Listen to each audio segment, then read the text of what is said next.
Funding for To the Contrary provided by the E. Rhodes and Leona B. Carpenter Foundation, the Park Foundation, and the Charles A. Freoff Foundation. Coming up on To the Contrary, on to South Carolina. Former President Trump calls former South Carolina Governor Nikki Haley a bird brain, an imposter, and falsely questions her immigration status, all for staying in the race for the Republican presidential nomination. Then, is promoting diversity, equity, and inclusion, or DEI, on the way out?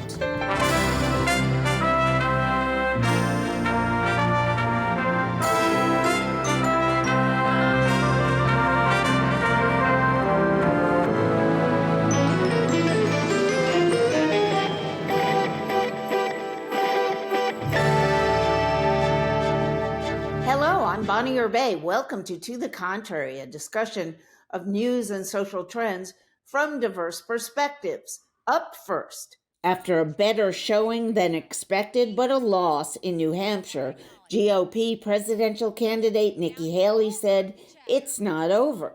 Former President Trump attacked her clothes, her intelligence, and lied about her just because she wanted to stay in the race. Some analysts, including former Labor Secretary Robert Reich, point out a former president winning by low double digits shows he's the weaker candidate, and she won 60% of independents who are supposed to decide the general election. Joining us today are D.C. Delegate Eleanor Holmes Norton, former New York GOP Congresswoman Nan Haywoth, Erin Matson of Repro Action, and political strategist Rina Shah. So Nan, how do you think Trump is doing for the party? And do you think, I mean, we all know he attacks anything and everybody, but is there any sexist or racist element to his attacking? She was born in the United States, Nikki Haley. Her parents were immigrants, but right. Calling her, he made up some lie about her immigration status. There was, somebody had written something, I don't remember, I glanced at it, because Nikki Haley's parents were immigrants that she violated, that her birth, with which I completely disagree, by the way, but violates the natural born American provisions in the 14th Amendment or the Constitution. I don't espouse it, but I imagine President Trump was quoting that. I wouldn't go there. President Trump does well when he is statesmanlike and when he can discipline himself. I know him personally to be a compassionate man. I know also very well he is neither sexist nor racist. He's going at... But he plays one on television. Well, no, not he, but he doesn't, in fact. But he's going after Nikki Haley because she is his opponent. And he's, in fact, not treating her with kid gloves, which could be seen as something egalitarian. So, no, that's not it. It's just because she's opposing him. Rina, your thoughts. What do you think about her staying in the race? How long do you think she'll stay in the race? And what about the fact that she won 60% of independents in New Hampshire? And in Iowa, he only got something like 3% of the Republican vote because turnout was so low, but still. And those are incredible questions, Bonnie, talking about sort of the mechanics of this race. And look, the primary structure of this GOP primary has made it tough for Nikki Haley. Though she is the last one standing, there is an uphill battle for her after New Hampshire. But one thing ought to be addressed, and right on its face, I'm not really sure why this is so tough for many people to just simply say she was born in Bamberg, South Carolina. Nikki Haley's birthplace was Bamberg, South Carolina. She is eligible to be president of the United States, and that should never be called into question. Just simply because her parents were not citizens at the time of her birth doesn't mean anything. This is shocking to me that people have allowed this to go unchecked in many places. I'm not saying this show or on this network, but I am saying that the fact that the former president can stand in front of a podium and say something so despicable just hurts my heart, because the Republican Party I joined at the age of 18 2014. What was once known as the Anti-Slavery Party would never question the eligibility of a full American citizen to be president of the United States. Does he do it because he's desperate, or of is course he he's giving a her a desperate harder man. time Why because would you she's ever say brown something? and a female? Why would you ever say something that is absolutely false, to call into question something so trite? Why else? Well, he Because lies you're, about everything and everybody. So well, is it worse for her? I think it's worse for him, because I think logical, practical thinking Americans would say, why is he doing something like this? Why is he even calling it into question? But it opens up the door to say, maybe it's because he's threatened by his opponent, right? And then maybe he feels he can do it because she's a female. I don't want to bring her color into this. I don't like to go there. But one thing I will say, she is the most credible, qualified woman that I have seen come out of the Republican Party in so long. And I am not endorsing her. I have not endorsed her. In fact, she performed so well in debates 1 through 3 that she grabbed the attention of the people with money and power. And if that doesn't tell you what American women still have to do in 2024, then there's no better story I could tell you. It's the fact that she was looked at because of her merit, despite all these other things she brought to the table, having been a really well-liked, successful governor in many measures. This was the fact. She had to break out of the pack to show she could perform, to be given the nod, to be given the money. And so she still has money in the coffers. That's why she's got longevity right now. She's got desire. She's got stamina. She's made a number of missteps. Of course, she's human. She's a mom. She's a military wife. And again, it cannot be overstated. The fact that you've got what I feel is a mentally unstable, pathologically lying former president that the Republican Party should be done with, that still is able to give her a run for her money, highlights the very fact that we American women still face a great number of paddles when it comes to being in the public sphere. And I look forward to these walls being torn down by her, and I look forward to her continuing in this race so long as possible for her, despite the math not looking great, despite the polls telling her whatever it may be. But Super Tuesday, if she doesn't perform well there in many of those winner takes all races, then it becomes statistically impossible for her to go forward. But right now, don't put her in the corner. She shouldn't be counted out. Eleanor, your thoughts on the shape of the Democratic Party right now and President Biden's plan and chances for re-election? Well, I think the economy is doing well, and so the president is doing very well. And I would predict that he will again win a term and be a second-term president. He's got all of the numbers going for him in the economy and on the issues. So I am not concerned about Democrats in the next race. Interesting. Do you think there'll be pickups? You think the Democrats might take the House back? I think we have a very good chance. Remember, the Republicans only hold the House by about 2 or 3 votes. If the president continues to be as strong as he is, I think he will take us back with him to control the House. And your thoughts, Erin? Bonnie, I think the most important thing to remember about Donald Trump is that he has proven time and again, over and over, every single day, that he is not suited to be president of the United States, that he does not have the mental competency to do it, that he does not have the emotional he doesn't even seem to like the American people. Let me put it that way, that he clearly has so much hate and malice in his heart that is driving so much of what he's doing. He's well more confusing to listen to than he was 4 years ago. I don't think anybody's seriously thinking, gosh, President Trump is in the early stages of dementia. But any public figure, especially one for this office, has got to be scrutinized. And I think it's very apparent that the Democratic Party has much more of a challenge with Joseph Robinette Biden. The reality is we've got an octogenarian and a guy who's just 3 years his junior. And I don't mean to be ageist, Bonnie. You know, I was raised up in a culture to respect my elders. It's what I do every day of the week. It is a problem to me, though, when we've got the average retirement age coast to coast anywhere between 61 and 67, and the average life expectancy for an American male is 73.5 years old. I have been told that the Democrats have really outgunned Republicans on organization and get out the vote, meaning they have really strong college Democrat clubs across the country. And even though there's all this talk about young people deserting the Democrats because of not doing enough on climate change or because of the war in Gaza, between Gaza and Israel, they're going to do very well with young people. Do you agree with that? Do you see that? I think they're going to do well with young people. We see some weakness there, but the campaign is only now beginning. And I think the president has a lot of time to shore up his standing with young people, particularly when you compare him with Trump. So I do believe there's time, and I believe it will happen when you consider what the opposition is.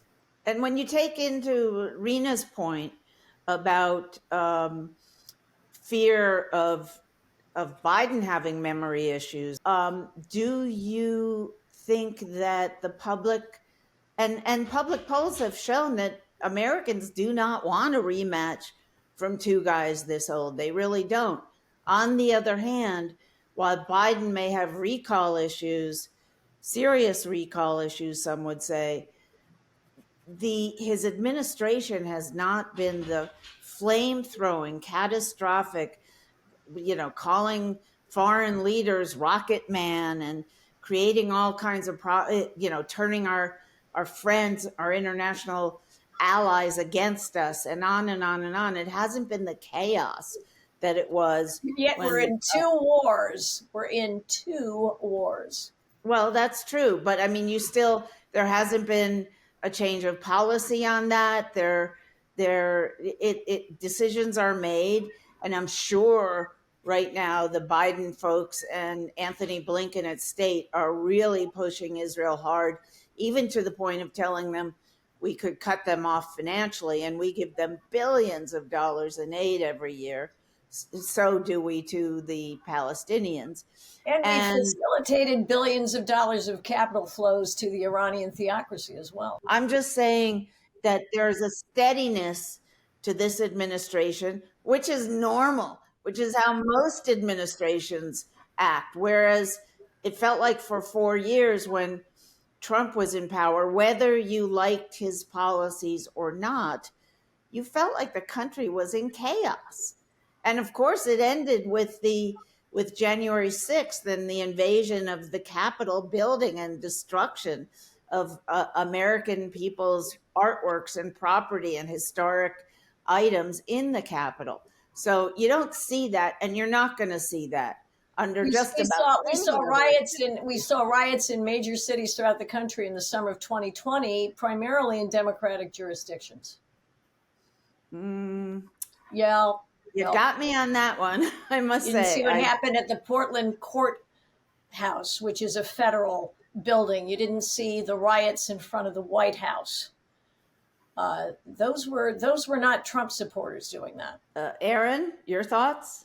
I mean, Bonnie, I don't think we need to engage in a round of whataboutism. It's very clear who Donald Trump is and what a presidency from him would mean. He said he intends to be a dictator on day one. He tried to overthrow our government once already.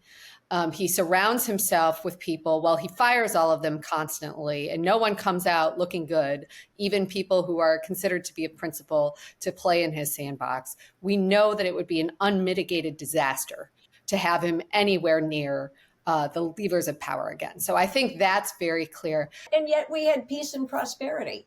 COVID was admittedly a disaster for the entire world, but during the 3 years in which President Trump did not have COVID to deal with, a global pandemic that was brand new, and we can certainly argue about the ways in which things were handled by members of both parties, but we had peace and prosperity. We were headed toward the Abraham Accords in the Middle East. Unprecedented developments. We got involved in no wars.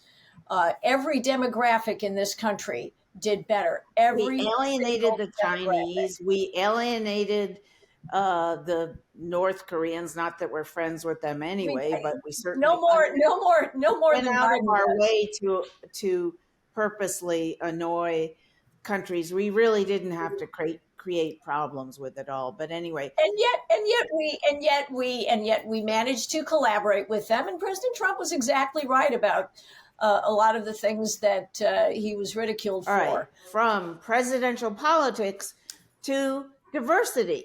Corporate diversity, equity, and inclusion programs may be on the way out. Supporters say such initiatives are crucial for hiring and retaining people of color, but critics claim some programs may unfairly exclude whites and Asians from the best colleges and jobs. The backlash has led some companies to reevaluate and scale back DEI. Some diversity advisors suggest the pushback has prompted a more discreet approach to DEI, such as diversity task forces. There are more than 30 state bills nationwide targeting DEI funding, practices, and promotion at schools. Eleanor, your thoughts. I remember in the 80s covering the Supreme Court when the court did away with school busing and several other important remedies that were put in for discrimination, race discrimination. And everybody said, oh my God, it's going to end. We'll have no black school kids going to the best schools. We'll have, and all the advances that have been set in place will be done away with. And are they going to say that when DEI or if DEI is done away with? Yes, but I think that there are other ways to indicate race, and I expect those ways to be used. You can look at the address. You can talk about issues. You can look at the school. So there will be any number of ways to make sure there is race consciousness in admissions. And I expect those ways to be used by universities across the country. I presume you're referring to, for example, and this is not just in education, but also in jobs in the corporate world. Exactly, yes. But I'm assuming you're talking in school applications. The Supreme Court recently said that race cannot be a factor anymore, but kids are talking about it in their application essays, so it's pretty easy to spot, doing it on purpose, obviously. So it's pretty easy to spot who came from disadvantaged backgrounds. What about corporate jobs? There have been certainly corporate diversity efforts, some, not what it eventually became and what it needed to become on a much wider scale, but there were efforts to certainly diversify newsrooms when I was getting out of grad school in 75. That's 50 years ago. So how long do you think these programs need to go on until there is equality in all industries? Your industry, as you say, has a long way to go. And I think that you will see these methods used in corporate America just as they were used in education. So you don't see companies pulling back on DEI programs? Not much, because there are a lot of ways to go at that issue. Yeah, there's going to be a real rethinking of what DEI even is in the private sector, and you're seeing the backlash, right? Immediately, almost just this month, when Harvard President Claudine Gay stepped down, shortest tenure at Harvard University as president. She was the 30th president. She testified before Congress, said some things that I think were ill-advised. I think she should have had a comms expert versus lawyers advising her, probably. But I think Claudine Gay. All four of those Ivy League university presidents who testified before Congress. That was a train wreck to watch, but it did open the door to kind of why Claudine Gay got her job. But the one part that I think is most interesting is that Claudine Gay kind of came from the world that a lot of Harvard students come from. She was the daughter of, I believe, two physicians. At least one was a physician. Yes, she was Black. Yes, she has a background that was ethnic, racially diverse. But what I think we ought to be looking for is ideological diversity. And that, this is or a tough economic diversity. Socioeconomic, because I am just as concerned about the Black kid coming from the ghetto as I am about the white kid coming from the holler. I remember encountering when I first got to Congress for my first job. I remember I kept getting passed over. And multiple times. I got so many no's, and so many times. And I can count at least 3 examples I remember out of 5. We gave it to a donor's daughter. We gave it to a donor's son. And that there's still that going on, and that happens in corporate America. I can tell you right now, a lot of the people up in the upper echelons of it are not particularly smart, but they're getting there either because of efforts to say, we need another Black person, we need another brown person, we need another woman, we need another younger woman, perhaps. All these things are, they are tough to talk about. Erin, your thoughts on DEI? Do we still need it? Yes, we do, Bonnie. I mean, the fact of the matter is that we still have an incredibly unequal society that with a racial stratification driving a lot of that. And when we talk about the business sector, we see data that companies that have more diverse boards, companies that have more diverse leadership, they tend to do better. So it's a bottom line boost as well. And so I think, we will see in the wake of the Supreme Court ruling on affirmative action, of course, that detailed higher education and affirmative action. But we have already seen that companies are getting guidance from lawyers, et cetera, to rethink how they are implementing their DEI programs. And but I am also seeing, the vast majority of CEOs seem to still be committed to the work. It's just a question of how they go about it. And I think that's a good thing. And I also was really heartened after that horrible Supreme Court decision, which I vehemently disagreed with, to see that there was an overwhelming response from the university community rejecting that decision and vowing to press forward to ensure that they have diverse student pools and that they'll, work to ensure that that happens going forward. It benefits everyone to have diversity. And so we may see the mechanics change, but let's keep doing it. And Nan, I have one question for you related to all this, but not on point.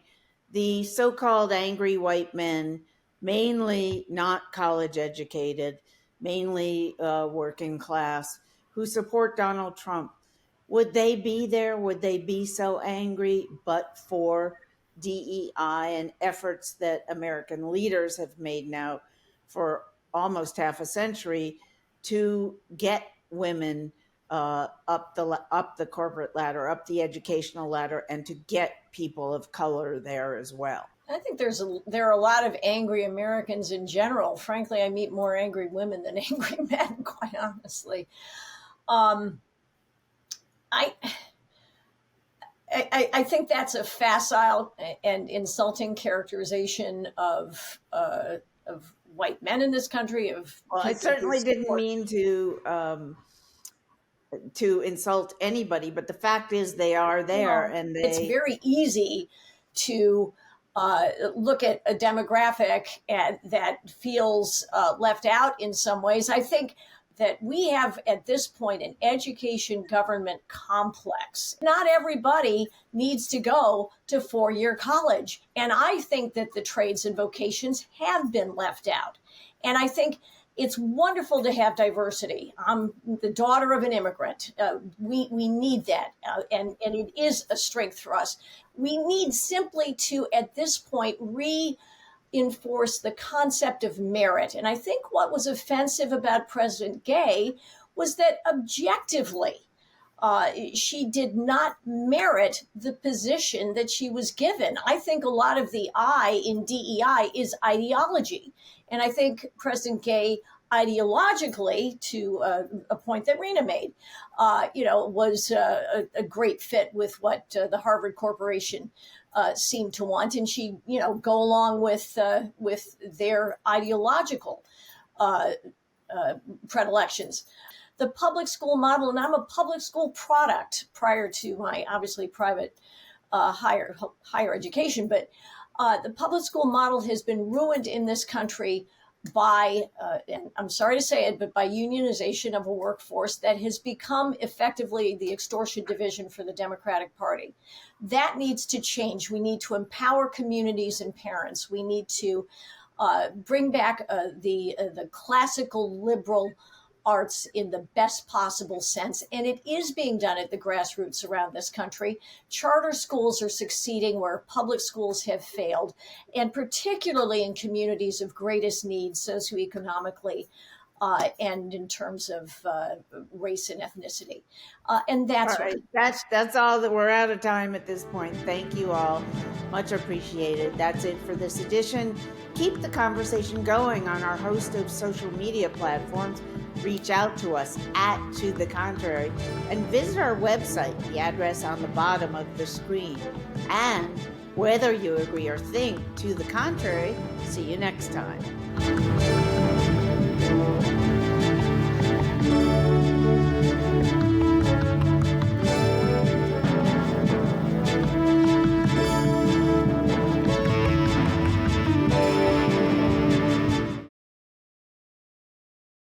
Funding for To the Contrary provided by the E. Rhodes and Leona B. Carpenter Foundation, the Park Foundation, and the Charles A. Frioff Foundation.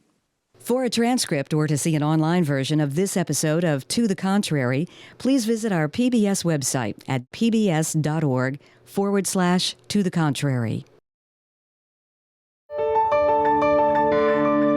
You're watching PBS.